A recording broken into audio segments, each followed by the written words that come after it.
हाँ, page number 45 पे आ जाओ। चैप्टर नंबर 2 अपने कंटिन्यू कर रहे हैं कंपनी लॉ में, और नया जो टॉपिक है आज का that is regarding preference shares. ठीक है, प्रेफरेंस शेयर्स की बात हो रही है। अब प्रेफरेंस शेयर्स के बारे में बेसिक अगेन अकाउंटिंग पार्ट में तो आपने पढ़ा हुआ है, ऐसा तो नहीं कि टॉपिक आपको पता नहीं है, लेकिन अगेन कंपनीज एक्ट के पॉइंट ऑफ व्यू से रूल्स क्या है, प्रोसीजर क्या है, वो सारी चीज़ों पे हमें फोकस करना है। तो पॉइंट टू पॉइंट उसको डिस्कस कर लेते हैं। चलो ध्यान देना। सबसे पहले प्रेफरेंस शेयर्स में वो रिडीमेबल वाला जो उसका नेचर है उसके बारे में बात बताई हुई है कि प्रेफरेंस शेयर्स की जो लाइफ है वो लिमिटेड होती है, परपेचुअल नहीं है इक्विटी शेयर्स की तरह। एंड नॉर्मली जो उसकी लाइफ है दैट इज 20 ईयर्स। कुछ पर्टिकुलर सिचुएशंस में ये ड्यूरेशन को बढ़ा के अप टू 30 ईयर्स तक लेके जाना पॉसिबल है। और ये किन के लिए अलाउ किया गया है? तो इंफ्रास्ट्रक्चर और रियल एस्टेट बिजनेस में जो एंटिटीज इन्वॉल्व है, अगर वो लोग प्रेफरेंस शेयर्स के थ्रू पैसा रेज कर रहे हैं तो they can go up to 30 years. तो नॉर्मल जो 20 की टाइम लिमिट है वो बढ़ के 30 ईयर्स हो जाएगी, लेकिन this is with the condition. तो ऐसा नहीं है कि आपने 30 ईयर्स कर दिया और फिर 30 ईयर्स के बाद रिडेम्पशन कर लेना, ऐसा नहीं है। यहाँ पे आपको पार्शियल रिडेम्पशन का एक सिस्टम फॉलो करना पड़ेगा, वो मैंडेटरी। मतलब 21st ईयर से आपको minimum 10% of your preference shares outstanding every year buyback करने पड़ेंगे या रिडीम करने पड़ेंगे। ये मैंडेटरी रहेगा, मैथमेटिकली रखा है, ताकि 21st ईयर से अगर आप 10% एवरी ईयर रिडीम करोगे तो 30th ईयर तक आते आते वो अपने आप पूरे रिडीम हो जाएंगे। तो इसमें ऐसा नहीं बोला कि आप 30 ईयर्स के लिए इशू कर दो। तो नॉर्मली जैसे होता है कि लास्ट ईयर में अपने एक साथ लमसम रिडेम्पशन करते हैं, वैसा नहीं चलेगा। अगर 20 से ऊपर जा रहे हो तो 21st से फिर आपको मिनिमम 10% एवरी ईयर रिडेम्पशन करना ही पड़ेगा। ये एक नेसेसरी कंडीशन रहेगी, अदरवाइज इट इज ओके। 20 तक है तो कोई प्रॉब्लम नहीं है, चलेगा। और ये किसको अलाउ किया? सिर्फ रियल एस्टेट और इंफ्रास्ट्रक्चर प्रोजेक्ट वाली एंटिटीज को। थोड़ा लॉजिकल है जो टाइम एक्सटेंशन दिया है ना, बिकॉज इंफ्रास्ट्रक्चर प्रोजेक्ट्स कंप्लीट होते होते काफी साल हो जाते हैं।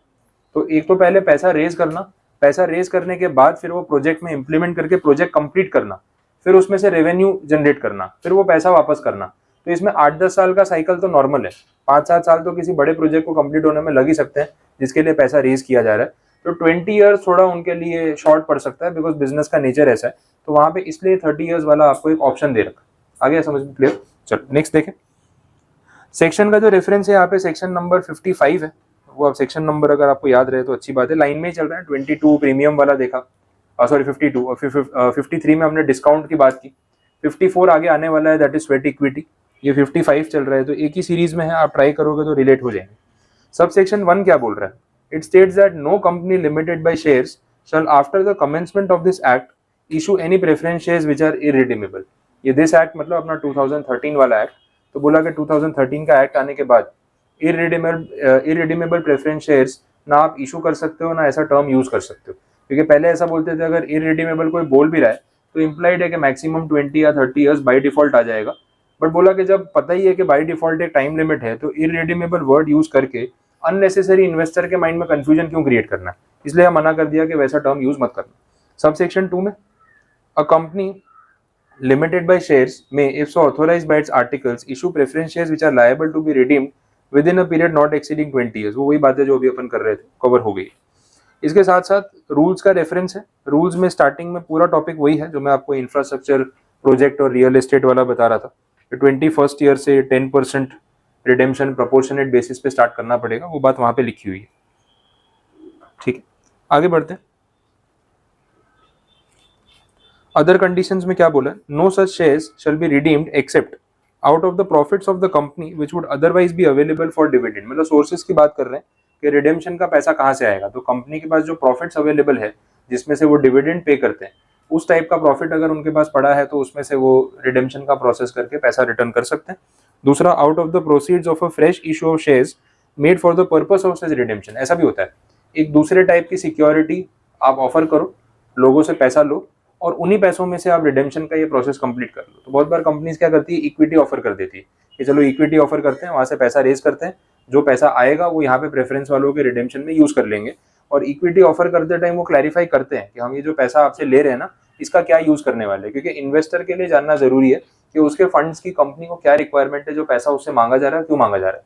तो रीजन आपको देंगे, देन आप डिसाइड करो आपको इन्वेस्ट करना है उनके वो आईपीओ एफपीओ में या नहीं, तो वो डिपेंड करेगा। No such share shall be redeemed unless they are fully paid up. ये सब कंडीशंस है, फुल्ली पेड अप होंगे तो ही रिडीम करेंगे ना, तभी तो पूरा पैसा वापस देंगे। When shares are propose to be redeemed out of profits of the company, ये वो CRR वाला पॉइंट आ गया जो कल बात नहीं कर रहे थे अपने, capital redemption reserve, debenture redemption reserve. कभी भी प्रॉफिट्स में से रिडेम्पशन होता है तो उतना अमाउंट जो नॉमिनल अमाउंट है शेयर्स का, सिक्योरिटीज का, वो पहले CRR या DRR में जाता है, फिर वहां से रिडेम्पशन का प्रोसेस होता है, पेमेंट्स होते हैं। तो ये फॉर्मेलिटी है जो हमें करनी पड़ती है।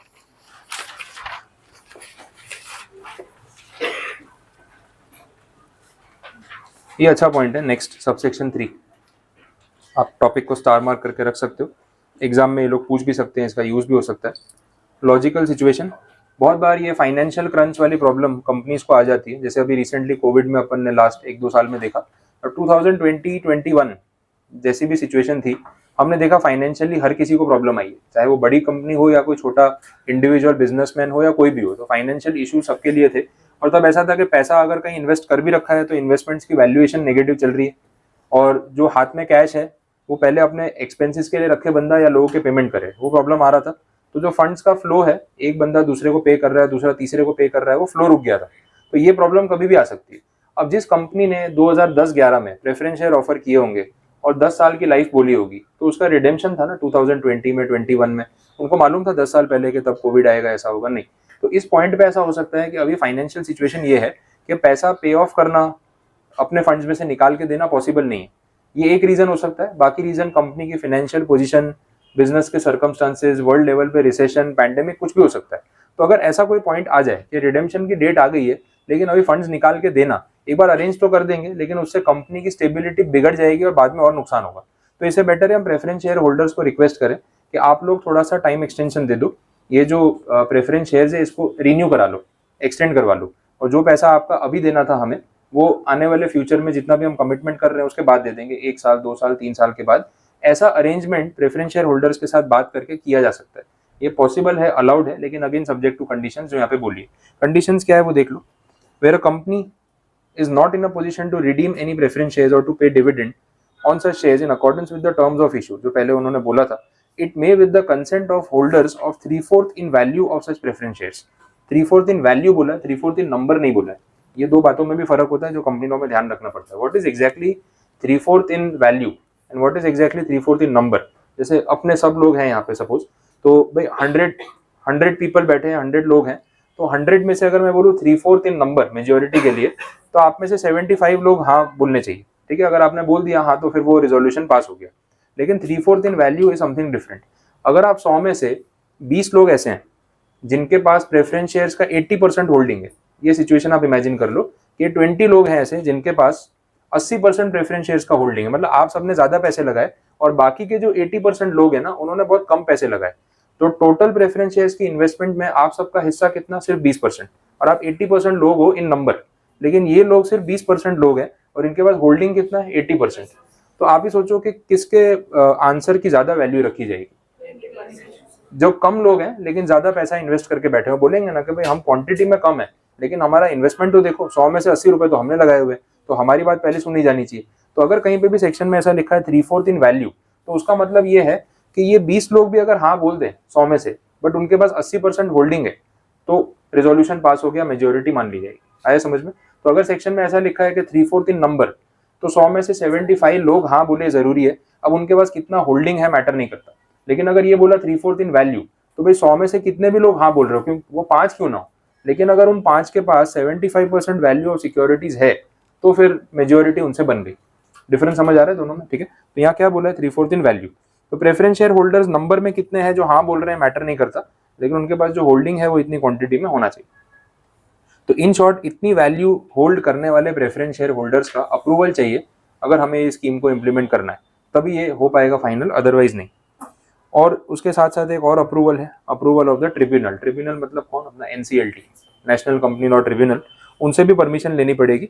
पहले प्रेफरेंस शेयर होल्डर से पूछ लो, वो हाँ बोले तो NCLT में जाओ, वही ना बोलते तो NCLT में जाके कोई मतलब नहीं। फिर बोला है issue further redeemable preference shares equal to the amount due including the dividend thereon in respect of the unredeemed preference shares. अगर आपका कुछ डिविडेंड पे करना भी बाकी है और आप प्रेफरेंस शेयर होल्डर्स को नहीं दे पा रहे हो, तो आप उनको बोल सकते हो कि भाई जो डिविडेंड का अमाउंट हमारा पेएबल है, हम उतने डिविडेंड के बराबर और एडिशनल प्रेफरेंस शेयर ही आपको इशू कर देते हैं। तो इन शॉर्ट आज नहीं तो इन फ्यूचर आपको पैसा मिल ही जाने वाला है, और उसके ऊपर भी और डिविडेंड मिलेगा, तो आपका कोई नुकसान नहीं है। तो इस तरीके से भी एडिशनल डिविडेंड मतलब जो एडिशनल प्रेफरेंस शेयर्स है वो ऑफर हो सकते हैं।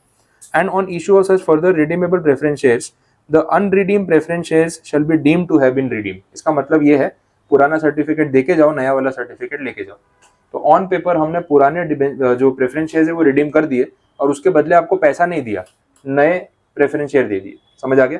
तो पुराने वाले ऑन पेपर तो रिडीम हो ही गए ना, तो इसलिए ये चीज यहाँ पे ऐसे लिखी। Next, for the removal of doubts it is hereby declared that the issue of further redeemable preference shares or the redemption of preference shares under this section shall not be deemed to be an increase or as the case may be a reduction in the share capital of the company। ये point पे भी एक बार अपने discuss कर लेते हैं क्या बोलना चाह रहे हैं। यहाँ पे ऐसा बोला कि ये जो पुराना सर्टिफिकेट दे के नया सर्टिफिकेट आप लेके गए, इसमें कंपनी की शेयर कैपिटल में कोई रिडक्शन कोई डिक्रीज कुछ हुआ या उतनी रही? कैपिटल तो उतनी रही ना। आप लोगों ने सपोज मेरी कंपनी में 10 लाख रुपए प्रेफरेंस शेयर्स के दिए हुए थे, मैंने आपको बोला देखो अभी मैं 10 लाख रिटर्न नहीं कर पाऊंगा, आप एक काम करो 2 साल का टाइम दे दो मुझे, मेरे से 2 साल का नया सर्टिफिकेट ले लो, पुराना सरेंडर करो, नया लेके जाओ, 2 साल के बाद अपने पैसे वापस ले लेना। अब मेरी बैलेंस शीट में कैपिटल तो उतनी की उतनी रही, वो 10 लाख रुपए जो आपसे लिए थे वो आपको वापस तो किए नहीं, वो अभी भी फॉर्म के अंदर ही है। तो यहाँ पे कैपिटल में कोई एक्चुअली में चेंज नहीं आ रहा। हाँ, इसमें एक चेंज तभी आ सकता है जब वो डिविडेंड के बदले अगर कुछ एक्स्ट्रा प्रेफरेंस शेयर ऑफर किए हो और आउटस्टैंडिंग डिविडेंड को भी कैपिटल में कन्वर्ट कर दिया हो तो फर्क आ सकता है, बट वो तो एक्सेप्शनल सिचुएशन है, नॉर्मली केस में तो फर्क नहीं आता। आगे समझ में क्लियर? तो सारा मैथमेटिकल कैलकुलेशन है, उससे ऊपर कुछ नहीं है। और लास्ट पॉइंट में वो CRR की बात की है।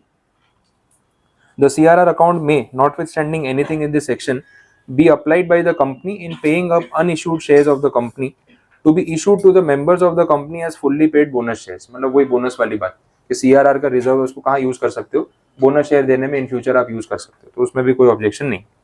बोलो समझ में आ गया? तो ये प्रेफरेंस शेयर्स की बेसिक स्टोरी थी विद दिस कंडीशन कि अगर पे ऑफ नहीं कर पाते हैं तो रिन्यूअल का क्या स्कोप है वो भी बता दिया।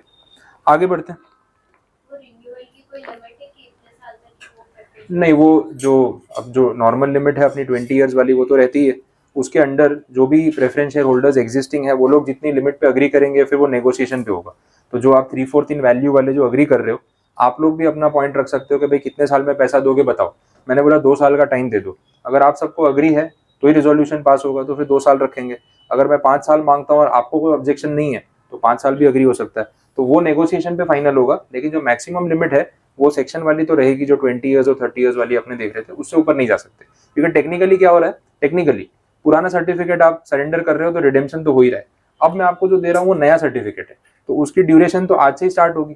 तो जब आज से स्टार्ट होगी तो टाइम लिमिट भी फ्रेश काउंट होगी जो सेक्शन में आगे बोली हुई थी, तो उसके विद इन कुछ भी हो सकता है ऐसा। ठीक है, नेक्स्ट। अब इसके साथ साथ रूल है, सेक्शन वाला पार्ट यहाँ पे कंप्लीट है। अब रूल में आपको पता है कुछ रिपीटेशन भी रहेगा, कुछ सिंपल पॉइंट्स भी रहेंगे, तो देखते हैं कंडीशंस में क्या बोला। फर्स्ट पॉइंट देख लो, रूल 9 का सब rule 1, authorize by articles. Word को अंडरलाइन कर लेना, पहली लाइन में लिखा है कि प्रेफरेंस शेयर ऑफर करने के लिए आर्टिकल्स में अथॉरिटी होनी चाहिए, और वो हर पॉइंट में लिखा हुआ आता ही है। जो भी ट्रांजेक्शन आप कर रहे हो आपकी कंपनी के आर्टिकल्स में वो रिटर्न हो, मेंशन हो तो अच्छा है। फिर उसके बाद बोला है ए पॉइंट में कि अगर आपको ऐसे शेयर्स इशू करने हैं, आर्टिकल्स में अथॉरिटी है, बट शेयर्स ऑफर करते टाइम स्पेशल रेजोल्यूशन पास करना नेसेसरी होगा। तो ये सेकंड कंडीशन आ गई। तो आप मेन वर्ड्स हाईलाइट करोगे, कितनी जगह तो मैंने बोल्ड किए भी हैं, तो आपको लास्ट डे पे वो दिखेंगे ना तो जल्दी कवर हो जाएगा। बी पॉइंट में ऐसा बोला है कि जब आप प्रेफरेंस शेयर्स इशू कर रहे हो तो आपका प्रीवियस कोई डिफॉल्ट नहीं होना चाहिए। अभी आप ही सोचो, प्रेफरेंस शेयर आपने पहले भी ऑफर किए थे, उसका रिडेम्पशन का डेट आ गया था, उसमें डिफॉल्ट कर दिया, मतलब आपकी कंपनी ने लोगों के पैसे रिटर्न नहीं किए, और दूसरी तरफ आप नए प्रेफरेंस शेयर इशू कर रहे हो, चलेगा ऐसा? ROC NCLT अलाउ करेंगे सब? तो बोलेंगे पुराने पैसे तो दे नहीं रहे हो, नए बोरो किए जा रहे हो, क्या गारंटी ये पे करोगे? बैंक लोन में भी तो होता है, एक बैंक से लोन लेकर डिफॉल्ट कर रखा है, दूसरा बैंक लोन देगा आपको, जब तक वो सॉर्ट आउट नहीं करोगे तब तक कुछ नहीं होगा। सेम कंडीशन यहाँ पे भी बोली। तो डिविडेंड्स आउटस्टैंडिंग है, पुराने प्रेफरेंस शेयर्स के रिडेम्पशंस आपने डिफॉल्ट किए हुए हैं, और फिर आप बोलोगे कि नए प्रेफरेंस शेयर इशू करने अलाउ नहीं किया जाएगा, रूल में क्लियर कर दिया। Next, resolution authorizing preference shares to set out certain particulars. ये एक रीडिंग लिस्ट है, मैं आपको बता देता हूँ इसमें है क्या।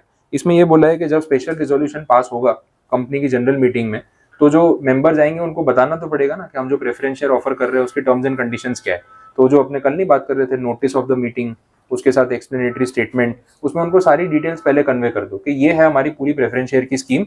आप लोग जब वोट करने आओगे तो पढ़ के आना, कितनी क्वांटिटी प्रेफरेंस शेयर ऑफर कर रहे हैं, फेस वैल्यू कितनी है, कितने प्राइस पे ऑफर कर रहे हैं, ड्यूरेशन कितना रहेगा, जो डिविडेंड का फिक्स रेट होता है वो कितना रहेगा, ये सब बातें पहले से क्लियर करो और उसके बाद ही उनसे वोट मांगो, तो जो वो वोट करेंगे वो जेन्युइनली वोट कर पाएंगे। तो ये लिस्ट में ये पॉइंट्स बोले। नेक्स्ट पॉइंट भी वही कंटिन्यू हो रहा है, एक्सप्लेनेटरी स्टेटमेंट वाला, एक कनेक्टेड पॉइंट्स है। तो जो कल मैं आपको समझा रहा था कि बार बार हमें डिस्कस नहीं करना पड़ेगा, ये वही आंसर। सब रूल 4 भी देख लो, उसमें मैंने वही किया, कंटेंट हटाई दिया, आपको भी परेशानी नहीं। Register of members under section 88, कल बात हो रही थी यार, सेक्शन 88 रजिस्टर का सेक्शन है। मेंबर्स में आपके जितने भी टाइप के मेंबर है, equity, preference, DVR, debenture, deposit holders, सब लोग, ईसोप वाले जो आते हैं, राइट शेयर, बोनस शेयर, हर चीज का आपको एक रजिस्टर मेंटेन करके उसमें डेटा मेंटेन करना पड़ेगा। तो यहाँ पे भी सेम बात है, तो अंदर एक्सप्लेनेशन नहीं रखा। और 6th जो पार्ट है इसका सब rule, that is redemption of preference shares. अब प्रेफरेंस शेयर्स को अपने रिडीम करेंगे तो कब और किस बेस पे रिडीम करेंगे, अलग अलग क्राइटेरिया हो सकते हैं। पहला क्राइटेरिया बहुत कॉमन है, और एट अ फिक्स टाइम और on happening of a particular event. Fix time मतलब जैसे आपने ड्यूरेशन फिक्स कर दी थी कि 5 साल के लिए इशू किए, 5 साल खत्म हो गया, अब रिडेम्पशन की डेट आ गई, तो ये एक। दूसरा कोई इवेंट के ऊपर भी हो सकता है कि हमने प्रेफरेंस शेयर में कंडीशन रखी थी कि भाई हम इस इवेंट के लिए पैसा रेज कर रहे हैं, जैसे ये इवेंट या ट्रांजेक्शन कंप्लीट हो जाएगा हम रिडेम्पशन करके आपका पैसा वापस दे देंगे, अप्रोक्सीमेटली इसमें इतना टाइम लग सकता है, तो वो भी एक ऑप्शन रहेगा।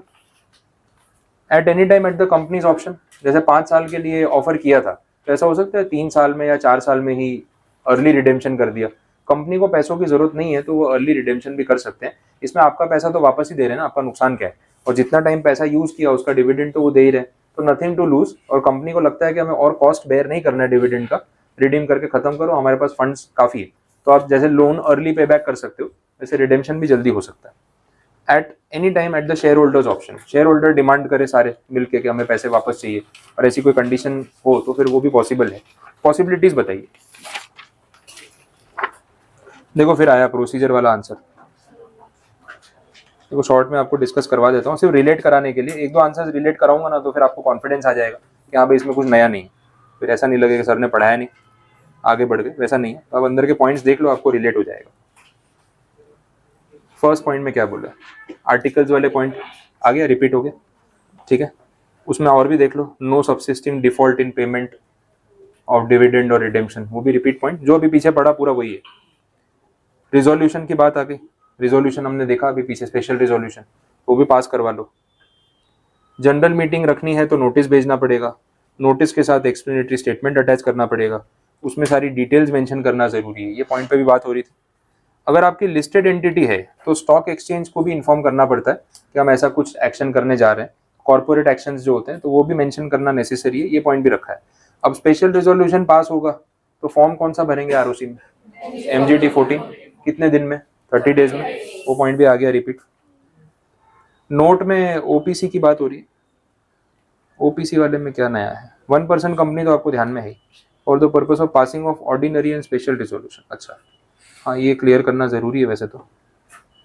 अब इसमें ओपीसी कंपनी में स्पेशल रिजोल्यूशन कैसे पास होगा, ऑर्डिनरी रिजोल्यूशन कैसे पास होगा, एक ही मेंबर होता है ना, तो वो कैसे वोट करेगा, 75% हाँ लिखेगा, 25% ना लिखेगा, कैसे होगा, तो फॉर्मेलिटी हो गई ना। ओपीसी कंपनी में मेंबर रिजोल्यूशन पास करना is a formality.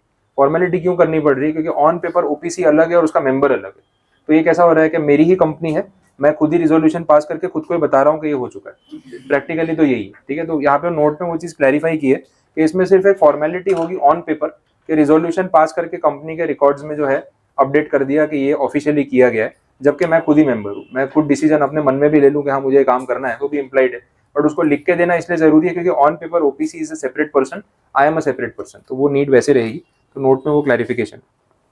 Next point देख लो, PAS 3 वाला फॉर्म याद है आपको, अलॉटमेंट वाला, वो भी फाइल करना पड़ेगा ना, उसके लिए भी 30 डेज का टाइम मिलता है।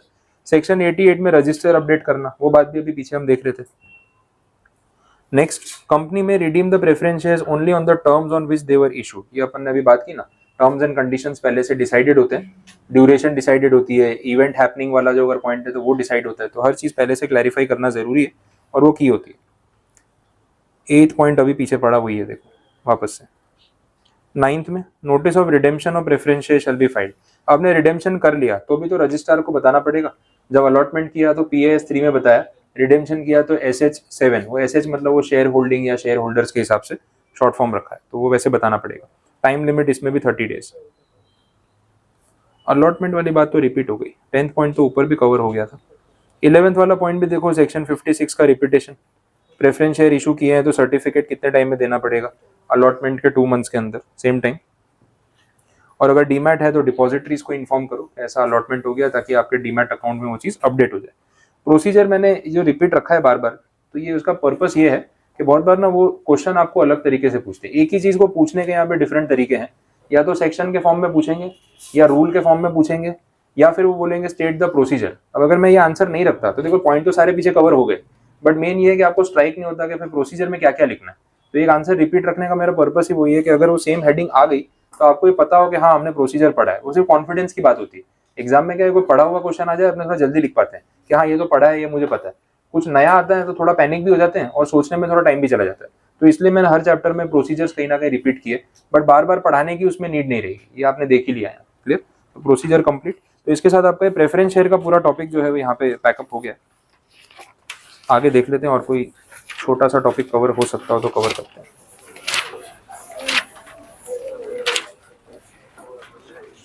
मैं डेली एक या दो ही टॉपिक पढ़ाऊंगा, इसमें वो हैवी हो जाता है।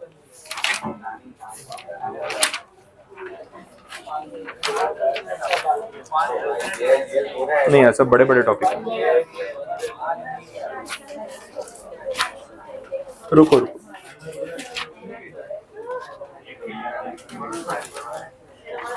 चलो ध्यान दो, सुन लो। हाँ बातें करना बंद। पेज नंबर 49 पे एक बार आप देख लो, जो नेक्स्ट पेज पे ही है, सेक्शन नंबर 62। चलो ध्यान दो। सेक्शन 62 वैसे एक बड़ा सेक्शन है, बट उसमें अलग अलग टॉपिक्स पार्ट वाइज डिवाइडेड है। 62 का सबसेक्शन 1, और उसके अंदर 3 क्लॉजेज आपको दिख रहे हैं, ये चार्ट में दिख ही रहा है ना, क्लॉज ए, बी और सी। क्लॉज ए जो है वो बात करता है राइट शेयर्स के बारे में। आपको कुछ आइडिया है राइट शेयर्स क्या होते हैं? अभी कुछ पढ़ा है, कुछ सुना है? राइट इशू किसे बोलते हैं? एग्जिस्टिंग शेयर होल्डर्स को आप और एडिशनल शेयर्स ऑफर करते हो, बट ये बोनस शेयर की तरह फ्री होते हैं क्या? पैसे देने पड़ते हैं। तो उनका क्या फायदा, मतलब शेयर होल्डर का कोई फायदा है कि सिर्फ कंपनी का ही बेनिफिट होता है इसमें? मार्केट में इशू होने से पहले आपको ऑफर करते हैं, तो बोलते हैं ना वो एग्जिस्टिंग मेंबर होने का बेनिफिट, ये मार्केट में ऑफर होने से पहले आपको ऑफर होंगे। और अदरवाइज प्राइस में कोई डिस्काउंट होता है या मार्केट प्राइस पे रहेगा, उससे कुछ कम रहता है? मार्केट प्राइस से कम होता है। जो उन्हीं शेयर्स का करंट मार्केट प्राइस है उसके कंपैरिजन में आपसे कम प्रीमियम चार्ज किया जा रहा है। फेस वैल्यू से तो नीचे नहीं जाते, लेकिन जो मार्केट में प्रीमियम चल रहा है वो प्रीमियम में आपको बेनिफिट हो जाता है कि आप एग्जिस्टिंग मेंबर उसका फायदा ले लो। ये बाकी गुड्स में और कमोडिटी मार्केट में भी तो होता है। आपने जैसे कोई पर्टिकुलर ब्रांड के आप गुड्स परचेज करें, शॉपर स्टॉप, लाइफस्टाइल, ये सब जो ब्रांड्स है, अगर आप इनके यहाँ शॉपिंग करने जाते हो तो वो लोग ना आपको एक वो मेंबरशिप कार्ड बना के देते हैं, है ना, और वो काउंटर पे, बिलिंग काउंटर पे पकड़ लेते हैं आपको कि मेंबरशिप कार्ड बनवा लो। ये वो स्टार्टिंग में फ्री था, फिर बोलते हैं सर 300 रुपीज देने हैं लाइफ टाइम के लिए, इसमें ये है वो है। तो वो लोग ना कुछ एक्सक्लूसिव ऑफर आपके लिए प्रोवाइड करते हैं। इसमें ऐसा होता है, अगर आपने मेंबरशिप ले ली तो जब नेक्स्ट टाइम ना उनके वहाँ सेल आएगी ना, तो वो सेल मेंबर्स के लिए 1-2 दिन पहले ओपन होती है। अब ये ऑनलाइन पे अपने नहीं जा रहे, ऑफलाइन वाली बात इमेजिन कर लो। ऑफलाइन शॉपिंग आपने पहले भी की होगी, जब कहीं पे कोई स्टोर में सेल लगती है और अच्छी खासी सेल हो तो लोग जाते हैं ना सेल के टाइम पे शॉपिंग करने, और अपने तो सेल के टाइम पे ही जाते हैं कि भाई एमआरपी पे क्यों परचेज करेंगे, कुछ डिस्काउंट मिल रहा है तो जाएंगे। तो कॉमन कंज्यूमर बिहेवियर। अब जैसे ये सेल वाली बात आती है, लाइन लग जाती है और इतनी भीड़ होती है, और उसमें भी क्या होता है ना कि स्टॉक लिमिटेड है। जिसके हाथ में जो आ गया गुड्स पहले, फिर वो साइज अवेलेबल नहीं है, डिजाइन अवेलेबल नहीं है, आउट ऑफ स्टॉक हो चुका है। और सेल में आप देखना 3 दिन की सेल है, तो आप तीसरे दिन जाओगे तो कुछ पसंद आएगा क्या? वो पहले 2 दिन में सब बिक चुका है जितना भी अच्छा लॉट था, और अब जो डिजाइन पसंद नहीं आ रहे लोगों को वही बचे, फिर उसमें से अपना भी खरीदने का मन नहीं कर रहा। तो सेल में क्या होता है, जितना पहले आप जाके खरीदोगे उतनी आपको वेरायटी और सिलेक्शन ज्यादा मिलेगा। तो ये लोग क्या करते हैं ना, एक्सक्लूसिव मेंबर्स के लिए सेल 1-2 दिन पहले स्टार्ट करते हैं। तो बोले सपोज 15 जुलाई से सेल स्टार्ट हो रही है, तो बोले एग्जिस्टिंग मेंबर्स को एसएमएस आएगा कि आपके लिए ना जो गुड्स है वो 14 या 13 से अवेलेबल है। तो अगर आप पहले आके सिलेक्ट करना चाहते हो तो आपको प्रेफरेंस मिलेगा कि भाई पूरा स्टॉक अवेलेबल है, और सिर्फ आपको डिस्काउंट मिलेगा। या कितनी बार ऐसा भी होता है, बुक करा के चले जाओ, बिलिंग 15 को होगा, लेकिन आप सिलेक्ट करके सॉर्ट करके रख सकते हो, बेनिफिट दे रहे हैं। तो वैसे ही कुछ यहाँ पे शेयर्स में भी हो रहा है। एग्जिस्टिंग शेयर होल्डर्स जो ऑलरेडी इन्वेस्टर्स हैं वो कंपनी के बारे में ज्यादा जानते हैं आउटसाइडर्स से। हमें और पैसा रेज करना है तो क्यों ना उन्हीं से मांग ले, उसके बदले थोड़ा उनको डिस्काउंट दे देंगे। क्या होगा, प्रोसीजर का खर्चा भी कम, मार्केटिंग भी कम करनी पड़ेगी, और डायरेक्ट ऑफर करके हम शेयर्स उनसे, मतलब जो उनको बेच के पैसा रेज कर सकते हैं। अभी रिसेंटली लास्ट 1-2 साल में काफी कंपनीज ने ये राइट इशू जो है वो ऑफर किया। रिलायंस का राइट इशू आया था लॉकडाउन के टाइम पे 2020 में, और अभी 2021 में एयरटेल वालों ने भी इशू किया था। तो काफ़ी पैसा उन्होंने रेज किया। तो जो मार्केट प्राइस शेयर्स का है, सपोज 700 750 रुपये चल रहा था, तो उन्होंने राइट इशू निकाला 580 590 पे। इससे इन्वेस्टर को ना पर शेयर 100 150 रुपये 200 रुपये का प्रॉफिट दिख रहा था कि भाई मेरा सेविंग हो गया और मुझे शेयर्स रेशियो में अलॉट हो गए। तो उसमें रेशियो रखते हैं 15 के सामने 1 या 10 के सामने 1, 7 के सामने 1, कि भाई इतने आपके पास शेयर हैं तो उसके रेशियो में आपको इतने शेयर हम अलॉट करेंगे, आप अप्लाई करो। तो ये राइट इशू वाला जो ऑप्शन है वो ये 62 सबसेक्शन 1 का जो क्लॉज ए है उसके हिसाब से पूरा रेगुलेट होता है। ये रेफरेंस यहाँ पे है। बी पॉइंट में बोला है ईसोप, कुछ idea? Employees stock option scheme, मतलब एम्प्लॉइज को शेयर्स मिलते हैं। तो ये आपकी सैलरी का पार्ट नहीं, ऑप्शन है। ऑप्शन का मतलब है कि आपको राइट टू बाई देंगे, आपको खरीदना है तो ठीक है, नहीं खरीदना है तो भी ठीक है। तो जैसे right offer existing share holders के लिए है, ईसोप एग्जिस्टिंग मेंबर्स के लिए, इतना ही डिफरेंस है और कुछ नहीं। बाकी सिमिलर स्कीम है, उस पर बात करेंगे। और जो सी क्लॉज है उसको बोलते हैं प्रेफरेंशियल बेसिस पे अलॉटमेंट करना। ये किसी भी पर्सन को अलॉट किया जा सकता है other than employees and other than existing share holders, क्योंकि वो तो आगे कवर हो ही गए। और किसी को प्रेफरेंशियली अलॉट करना हो तो आप ये क्लॉज का यूज कर सकते हो। तो ये तीनों टॉपिक्स आएंगे। अब इसमें सबसे पहला जो टॉपिक है वो राइट इशू वाला ही है। तो एटलीस्ट उसका ये फर्स्ट पेज पे जो बेसिक कंडीशंस है वो तो अपने देख ही सकते हैं, क्योंकि उसमें कुछ खास है नहीं। आपको आइडिया तो आ गया राइट शेयर में होता क्या। अब यहाँ पे कंडीशंस में देख लो क्या बोला। Offer shall be made by notice specifying the number of shares offered. Right issue मैंने आपको बोला रेशियो में होता है। तो आपको जब नोटिस आएगा as an existing share holder तो उसमें पूरा मेंशन करते हैं कि भाई हम 5 शेयर्स के सामने एक शेयर राइट ऑफर कर रहे हैं। तो किसी के पास 500 शेयर है तो उसके पास मैक्सिमम 100 शेयर्स परचेज करने का राइट है इस ऑफर के अगेंस्ट। आपको 100 में से कितने खरीदने आप देख लो। किसी को 10 शेयर खरीदने तो भी खरीद सकता है, 100 के लिए अप्लाई करना है पूरा अप्लाई कर सकता है। लोग इसमें भी ओवर सब्सक्राइब करते हैं, तो बोले नहीं मुझे तो 150 शेयर्स चाहिए। तो अगर कोई ऐसा राइट मतलब एग्जिस्टिंग होल्डर होगा जो राइट के लिए अप्लाई ना कर रहा हो तो वो वाले शेयर मेरे को अलॉट कर देना। तो आप ज्यादा भी एप्लीकेशन कर सकते हो, फिर अलॉटमेंट वो अपने कैलकुलेशन के हिसाब से करेंगे। आपको टाइम लिमिट तो देना पड़ेगा ना मेंबर्स को सोचने के लिए। अब मैं आप सबको ऑफर कर रहा हूँ कि भाई राइट इशू में और पैसा इन्वेस्ट करो कंपनी में, तो सोचने के लिए टाइम चाहिए आपको या नहीं? बोले नहीं पूछने की क्या बात है, आज के आज पैसा भिजवा देंगे, ऐसा होगा नहीं। तो कहीं ना कहीं इन्वेस्टर को भी डिसाइड करना है, तो उसको मिनिमम 7 डेज का टाइम देना पड़ेगा और मैक्सिमम कितना 30 डेज का। ये लिमिट लास्ट ईयर तक अलग थी, मिनिमम 15 डेज था, मैक्सिमम 30 था। वो 15 को उन्होंने 7 कर दिया, इसलिए मैंने वो लिखा है amended as per the companies amendment act 2020। तो ये लिमिट में वेरिएशन है, ठीक है। नेक्स्ट पॉइंट देखना, offer shall be deemed to include right of renunciation. ये कुछ नया है, वर्ड को आप हाईलाइट कर लो, राइट ऑफ रिनंसिएशन। कुछ आइडिया क्या होता है? Right to renounce. रिनंसिएशन का मतलब ये है कि जो राइट ऑफर आपको मिला है ये आप किसी और को बेच भी सकते हो। मतलब जो राइट शेयर आपको ऑफर किए जा रहे हैं सस्ते में, जैसे मैंने बोला एयरटेल का शेयर था, मार्केट प्राइस 750 था, कंपनी 550 580 में ऑफर कर रही थी। तो मुझे तो पता है कि अगर मैं इसको अप्लाई करता भी हूँ तो खरीदने के बाद मैं इमीडिएटली मार्केट में बेच दूंगा तो मेरा तो प्रॉफिट बुक हो जाएगा। तो क्यों ना मैं डायरेक्टली ये राइट ही किसी को पास ऑन कर दूं, ये चीज हो सकती है। तो राइट टू रिनाउंस, आपके पास जो राइट है वो पास ऑन करने का आपको अथॉरिटी ऑप्शन यहाँ पे मिल सकता है, ठीक है। ये अपने नवरात्रि के टाइम पे नहीं होता, सीजनल पास होते हैं ना, आज नहीं जाना है किसी को पास बेच दिया, होता है ऐसा। तो आपके पास था ना राइट, आपने रिनाउंस कर दिया तो कोई और जा सकता है ना। पास से मतलब है, जिसको अलॉट हुआ उससे तो मतलब है नहीं। ये कुछ वैसी सिचुएशन हो गई कि आपके पास जो राइट है वो आप किसी और को पास ऑन कर दो। तो राइट टू रिनाउंसिएशन जनरली होता ही है।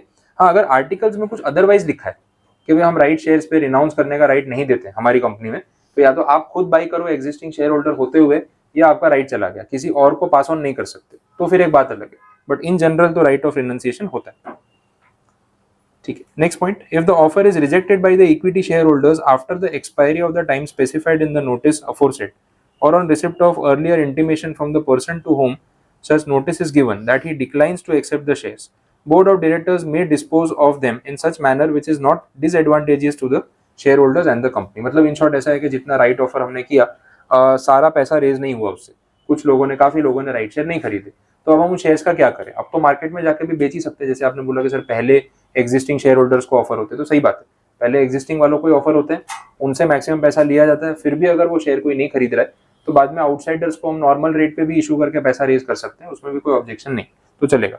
जो भी आप करो कंपनी के लिए डिसएडवांटेजेस नहीं होना चाहिए, उसके बेनिफिट के लिए होना चाहिए, बाकी ठीक है। अब ये जो नोटिस की बात हो रही है, भाई नोटिस देना पड़ेगा सारे एग्जिस्टिंग शेयर होल्डर्स को, वो कैसे भेजेंगे? तो या तो रजिस्टर्ड पोस्ट या स्पीड पोस्ट, ईमेल कर दो तो भी चलेगा, कोरियर कर दो। और जिस दिन इशू ओपन होने वाला है उसके एटलीस्ट 3 दिन पहले इनको इन्फॉर्म करना। ये सिचुएशन जो है इशू ओपन करने वाली जो है वो स्टॉक मार्केट के हिसाब से रेगुलेट होगी कि उनको एडवांस में आप बता दो, नोटिस भेज दो कि ये चीज़ है और सोचने के लिए आपके पास इतने दिन का टाइम है। तो हमारा ऑफर जो है ओपन हो रहा है 3 दिन के बाद, आपको आज इंटीमेशन दे दिया और ऑफर ओपन होने के बाद मिनिमम 7 डेज या मैक्सिमम 30 डेज तक की विंडो ओपन रहेगी। उतने दिन में आप कभी भी अप्लाई कर सकते हो, तो आपको पूरा आराम से सोचने का टाइम मिलता है और फिर उसके बेस पे आप डिसीजन लो वैसा। ठीक है, नेक्स्ट पॉइंट में वो रिनंसिएशन की बात हो रही है कि डायरेक्टर्स को नोटिस में क्लियर करना चाहिए कि राइट टू रिनाउंस है या नहीं है। तो हर किसी को आइडिया नहीं होता ना क्या चल रहा था, एक बार क्लियरली बता दो तो अच्छी बात है, कंफ्यूजन नहीं होगा। Next, in case of a private company 90% of the members of private company have given their consent in writing or in electronic mode. The time period lesser than those specified in the said above clauses or subsection shall apply. वो जो ऊपर था ना 7 to 30 days, वो 7 days को और cut down भी कर सकते हैं अगर 90% of the share holders ready है इतने कम टाइम के लिए। और कंपनी कौन सी है? Private company. मतलब पब्लिक कंपनी में, लिस्टेड कंपनी में तो ऑप्शन है ही नहीं, ये सिर्फ प्राइवेट कंपनी के लिए पॉइंट है कि उसमें लिमिटेड मेंबर्स होते हैं। आपको पता है मैक्सिमम 200 ही तो मेंबर है, तो 200 लोगों से कंसेंट लेना और 7 दिन के बदले 4 दिन का टाइम देना पॉसिबल है, पब्लिक कंपनी में पॉसिबल नहीं। इसलिए पॉइंट किसके लिए रखा? सिर्फ प्राइवेट कंपनी। तो जो अपने नहीं बात करते प्राइवेट कंपनी को एग्जेम्पशंस और बेनिफिट्स, प्रिविलेजेस मिलते हैं, उसमें से ये एक प्रिविलेज रहेगा। तो इसमें आपको करेक्शन करना पड़ेगा, जो लेस देन 15 डेज लिखा है ना, 15 को आप 7 कर दो। एक्चुअली ऊपर मैंने अमेंड कर दिया, लेकिन यहाँ पे वो 15 का 7 करना बाकी रह गया। एक्चुअली 15 नहीं है, वो 7 डेज है। ठीक है, क्लियर? तो 7 डेज से अगर कम टाइम रखना है तो फिर ये ऑप्शन रहेगा। Next, if a share holder has neither renounced nor accepted, ये शेयर होल्डर कुछ बोल ही नहीं रहा है, ना खरीद रहा है ना रिनाउंस कर रहा है, हाँ ना कुछ नहीं बोला, तो फिर क्या समझे खामोशी का मतलब? ना, ठीक है, तो ना ही मान लेते। ओके, फिर next, the provision of section 62 are applicable to all types of companies except Nidhi companies. तो निधि कंपनी जो सेपरेट एक एंटिटी है, लोअर इनकम ग्रुप को टारगेट कर रही है, उन कंपनीज के लिए ये सेक्शन एप्लीकेबल नहीं है। बाकी हर कंपनी को सिमिलरली इसको फॉलो करना है। डन, यहाँ तक पता चला। अब बाकी की कंडीशंस कल कंप्लीट करेंगे, टाइम लगेगा उसमें।